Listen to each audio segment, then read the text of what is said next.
कोई फ़र्क नहीं पड़ा। मतलब फ़र्क इतना पड़ा है कि हम लोगों को रोज़गार सही से नहीं मिल पा रहा है। जो हम कमाते थे पहले वो कमाई नहीं हो पा रही है। पहले 50 में काम कर रहे थे, आज 25 में काम कर रहे हैं। युवा लड़का ना बेकार है सर। 35 साल के बाद ये लगा लो इतनी बुरी स्थिति होने वाली है इनकी। अगर ये अपनी 40 साल या 50 साल की एज क्रॉस कर लें तो किसी फील्ड में काम करने लायक नहीं है ये युवा लड़के। ये अब तक क्या बचाएंगे? ये दारू में और क्या नाम है, ये छोटे छोटे इनके एक्सपेंसिव इतने खर्चे हो जाते हैं। युवा लड़के आते हैं फील्ड में आके बिगड़ जाते हैं। क्या करें? उन्हें लगता है हमारा 1000 रुपये, ये कुछ नहीं बचा पा रहे। महीने के एंड तक भी ये कंपनियां इनके दिमागों को बांध के रख रखा है। काम धंधे पे काफ़ी फर्क पड़ा है, बट काम धंधे पे भी फर्क पड़ा, बाकी लोगों को सुधारा तो बहुत है उन्होंने। कि प्राइवेट जॉब करता है उतनी सैलरी नहीं है, काम ज़्यादा होता है। 8 घंटे की ड्यूटी होती है, 12 घंटे काम करना पड़ता है, फिर भी 400 रुपये पर मंथ दिन के मुश्किल से पड़ते हैं। गवर्नमेंट से फ़र्क नहीं पड़ता, फ़र्क तो अपने आप से पड़ता है। आदमी को तो रोने की आदत है, वो रोता ही रहता है। कितना भी कमाएगा फिर भी रोएगा। देखो जी, काम धंधे पे तो जी ऐसा फ़र्क पड़ा है जी, बिल्कुल जीरो हो चुका है काम धंधा। जितना सारा हमारा सिस्टम था सारा बिक चुका है। महंगाई रोकने के लिए सरकारी प्रतिष्ठान का होना बहुत ज़रूरी है। जब तक हमारे देश में सरकारी प्रतिष्ठान जीवित नहीं होंगे, जब तक देश में महंगाई चरम सीमा पर पहुंचेगी। ज़्यादातर जो सड़कों पे काम कर रहे हैं उनके साथ दिक्कत हुई है। जैसे राइडर, स्विगी, जोमेटो, ब्लिंकिट और काफ़ी मतलब चलते हैं। लोगों को देख के ये लगता है कि इनकी बड़ी अच्छी कमाई है कि ये दिन में 1000 रुपये छाप लेते हैं। कभी सोचा है कि तेल इतना महंगा हो रहा है, वो कितने रुपए लीटर तेल डलवा रहा है? देखो जी, काम धंधे पे तो जी ऐसा फ़र्क पड़ा है जी, बिल्कुल जीरो हो चुका है काम धंधा। और एक तो पहले 2017 में इन्होंने नोटबंदी करी, उसके बाद बिल्कुल फिर कोरोना काल के बाद जो थोड़ा बहुत था वो भी ख़त्म हो गया है। इस समय स्थिति ऐसी है, काम एकदम 0/0 हो चुका है। हम अपने घर से किराया दे रहे हैं, सुबह ऐसे खोल के बैठे हैं दुकान, ना कोई कस्टमर है ना कोई ग्राहक है। हमारे काम धंधे भाई नोटबंदी के बाद से बिल्कुल नीचे डाउन हो गए हैं, ध्वस्त हो गया सारा सिस्टम। हमारे पास पैसा था, जो लोगों के पास जो बाज़ार में पैसा घूमता था वो पैसा सारा एक जगह डंप हो गया, एक आदमी के पास पहुंच गया। कारोबार, रोजगार सब कम हुए। शहर से लोग गांवों में पलायन कर गए। 5 किलो अनाज ने जो है आदमी को एकदम बिल्कुल ठल्ला बना दिया। 5 किलो अनाज नहीं होना चाहिए। आदमी रोटी के लिए कमाता, अगर रोटी उसको मिल रही है तो वो कमाने किसी के यहाँ नहीं जाएगा, ना नौकरी करेगा ना काम करेगा। इसलिए इस राज्य में जो है सबसे ज़्यादा तंगी हुई है। महंगाई जब हमारी 450 350 रुपये का सिलेंडर था तो यही सरकार सिलेंडर सर पे ऊपर उठा के और नाचती थी कि महंगाई खाई जा रही है। और आज हर आदमी कोई भी बोलने के लिए तैयार नहीं है। अगर कोई बोलता भी है तो उसके पीछे ईडी, सीबीआई, सारी संस्थाएं जो हमारी संस्थाएं हैं, जो हमारी गवर्नमेंट की संस्थाएं हैं, जितना सारा हमारा सिस्टम था सारा बिक चुका है। महंगाई रोकने के लिए सरकारी प्रतिष्ठान का होना बहुत ज़रूरी है। जब तक हमारे देश में सरकारी प्रतिष्ठान जीवित नहीं होंगे, जब तक देश में महंगाई चरम सीमा पर पहुंचेगी। और स्कूल 10,000 कमाने वाला आदमी अपने प्राइवेट स्कूल में बच्चे को नहीं पढ़ा सकता। सरकारी स्कूलों की हालत ये है कि वहाँ बैठने के लिए सीट नहीं, पुराने खंडर बिल्डिंगें हैं, कोई नई इन 8-10 सालों में कोई भी नहीं ऐसी एक बिल्डिंग बनी है किसी भी स्कूल की। पूरे हिंदुस्तान में एक भी स्कूल ऐसा नहीं बना अब जिसमें हम शिक्षा सही से ले सकें। और जितना भी हो रहा है सारा सिस्टम प्राइवेट के लिए घड़ा जा रहा है। स्कूल जितने भी टॉप हैं सारे प्राइवेट हैं। प्राइवेट स्कूल में 5,000 या 10,000 या 20,000 कमाने वाला 1 या 2 बच्चे को अपने को पढ़ा नहीं सकता। 5,000 से कम फीस नहीं है एक प्राइवेट स्कूल की।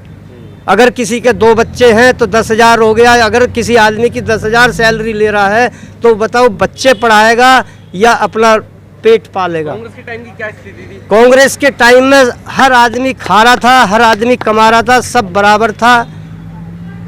मैं मानता हूं कि रोड पे गवर्नमेंट जिस तरीके से लोगों को सुविधा दे रही थी उसी हिसाब से वो उनसे ले रही थी। आज की डेट में सारे जितने टोल टैक्स है सब प्राइवेट हो चुके हैं। रोड सारी बेच दी गई हैं। रोड मुझको प्राइवेट ठेका है रोड बनाने का, मैं रोड बनाऊंगा, 10 साल टोल टैक्स वसूलूंगा। यहाँ से और हापुड़ तक जाने के लिए या गढ़गंगा जाने के, गढ़ नहाने के लिए हमें टोल टैक्स देने होते हैं, 2 जाने में और 2 आने में। इतने में सरकारी उस पर कोई जोर नहीं है। रेलवे सारा महंगा हो गया, टिकट सब महंगी, प्राइवेट में सारा सिस्टम प्राइवेट हो गया। बसों की, रोडवेज की बस जो किलोमीटर पे चल रही हैं वो सारी महंगी है। आपके अनुसार सरकार फेल है? बिल्कुल एकदम फेल है। सिर्फ 2 ही मुद्दे पे काम हो रहा है, हिंदू और मुस्लिम। देखिए, काम में तो कोई फ़र्क नहीं पड़ा है, काम तो जैसे थे वैसे ही हैं, काम में कोई फ़र्क नहीं पड़ा है। बाकी तो गवर्नमेंट से फ़र्क नहीं पड़ता, फ़र्क तो अपने आप से पड़ता है। आदमी को तो रोने की आदत है, वो रोता ही रहता है, कितना भी कमाएगा फिर भी रोएगा। बाकी वैसे बदलाव हुआ है कुछ काम धंधे में? काम धंधे में काफ़ी बदलाव हुए हैं, शांति हुई है, गुंडागर्दी कम हुई है, रोडों का विकास भी हुआ है, काम तो हो ही रहे हैं। काम धंधे पे फ़र्क पड़ा है। एक तो ये जो पहले गवर्नमेंट जॉब थी, मैंने भी बहुत अप्लाई किया, गवर्नमेंट जॉब नहीं मिली मुझको।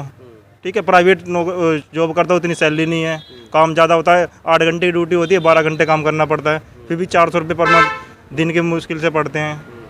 और ये है जैसे जैसे गवर्नमेंट जॉब ख़त्म हो रही है तो प्राइवेट में सभी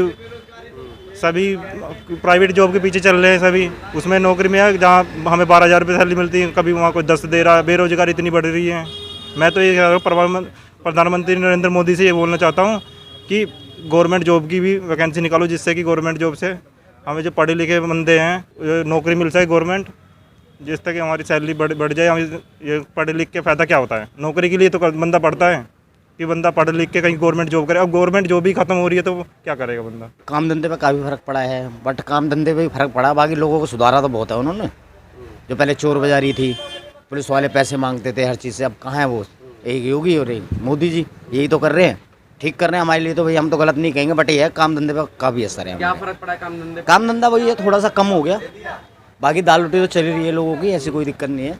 मोदी जी बने हैं, हर चीज़ मोदी जी तो करते नहीं है।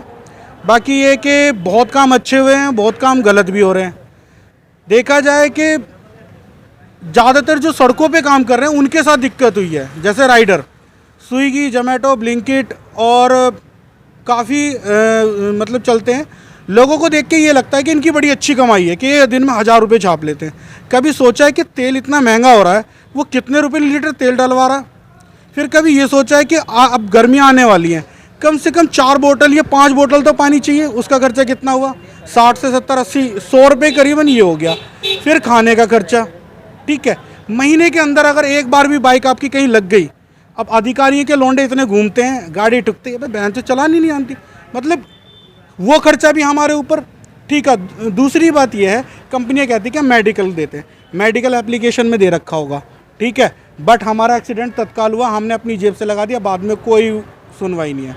ब्लिंकिट पहले ग्रोफर थी 50 रुपये पर पैकेट देती थी, अब 25 दे रही है, 15। ये कंपनियों की कमी है, मैं मोदी जी को नहीं कह रहा, मगर मोदी जी इस चीज़ पे ध्यान दें कि राइडरों के लिए, हालांकि बहुत चीज़ें सुधारी हैं उन्होंने, मगर मैं ये चाहता हूँ जो सड़कों पे काम कर रहे हैं लड़के, उनकी स्थिति तो देखो। नए नए युवा लड़के नई नई बाइक लेके आ जाते हैं, एक बार टुकती है ख़त्म हो जाती है बाइक, मगर लोगों को क्या दिखता है? 1000 रुपये कमा रहे, 1500 रुपये कमा रहे। ऐसा नहीं है, उसमें हमारे मतलब हमारे खुद के इतने खर्चे हो जाते हैं ना कि हम है ना मुश्किल से 500 रुपये भी नहीं बचा पाते। किसी भी राइडर से पूछ लो अगर बचा लेता हो। मोदी जी से मैं ये नहीं कह रहा मोदी जी से मुझे इशू है, मगर मोदी जी इन कंपनियों का ध्यान क्यों नहीं रख रही कि जो राइडरों का भी तो कुछ भला हो। क्या हम नौकरी में नहीं हो, ना ही किसी चीज़ में, ना ही हमारा ESI, ना PF, ना ही कुछ, ना ही मेडिकल, ठीक है। और कम से कम मैं बता रहा हूँ, युवा लड़के 40 और जितने भी मेट्रो सिटी हैं 60% लड़के सब फील्ड में काम कर रहे हैं, ठीक है। लोगों का कुछ हिसाब ही नहीं है भाई, ऑर्डर 5-5 एक आइटम का ऑर्डर करते हैं, उससे भी दिक्कत है भाई। कंपनी को वहाँ प्रॉफिट नहीं हो रहा तो हमें कंपनी कैसे प्रॉफिट देगी? मगर कंपनी इस तरीके के प्लान ना लाए, फ्री में क्या नाम है कस्टमर को डिलीवरी ना दे, चुनिंदा डिलीवरी दे, अच्छी डिलीवरी दे, जैसे USA के अंदर चलता है कि आप 2000 या मतलब 3000 से नीचे का आप ऑर्डर नहीं कर सकते, मगर यहाँ हम एक दूध की थैली भी लेके जाते हैं। तो ये कंपनी की गलत बात है, मैं इस चीज़ को नहीं कह रहा, कंपनी भी काम करे, मगर मोदी जी ये ध्यान दें कि इन सारी कंपनियों पे कमांड करें, जितनी भी ऑनलाइन कंपनी है, Amazon, Flipkart, Blinkit, big basket, जितनी भी हैं, ये 16-16 रुपये ऑर्डर दे के बच्चों की युवा लड़का ना बेकार है सर। 35 साल के बाद ये लगा लो, इतनी बुरी स्थिति होने वाली है इनकी। अगर ये अपनी 40 साल या 50 साल की एज क्रॉस कर लें तो किसी फील्ड में काम करने लायक नहीं है ये युवा लड़के। ये अब तक क्या बचाएंगे दारू में, और क्या नाम है, ये छोटे छोटे इनके एक्सपेंसिव इतने खर्चे हो जाते हैं, युवा लड़के आते हैं फील्ड में आके बिगड़ जाते हैं। क्या करें, उन्हें लगता है हमारा 1000 रुपये, ये कुछ नहीं बचा पा रहे महीने के एंड तक भी। ये कंपनियां इनके दिमागों को बांध के रख रखा है। कोई फ़र्क नहीं पड़ा, मतलब फ़र्क इतना पड़ा है कि हम लोगों को रोज़गार सही से नहीं मिल पा रहा है। जो हम कमाते थे पहले वो कमाई नहीं हो पा रही है। पहले 50 में काम कर रहे थे, आज 25 में काम कर रहे हैं, और कंपनी फिर दोबारा 15 पे लाना चाह रही है हम लोगों को। ये फ़र्क हो रहा है हमारे साथ, ये दिक्कत आ रही है हम लोगों को। तो मोदी जाने के बाद जो आपके खर्चे भी बढ़ गए हैं और आमदनी भी घट गई है। हमारी खर्चे ज़्यादा बढ़ गए हैं और आमदनी कम हो गई है हमारी। इसमें सरकार का रोल है कोई? सरकार का ही रोल है, ये सरकार ही करा रही है। 32 रुपये आटा खा रहे हैं हम। आप देख रहे हैं नेट्रिक न्यूज, साहस सच कहने का।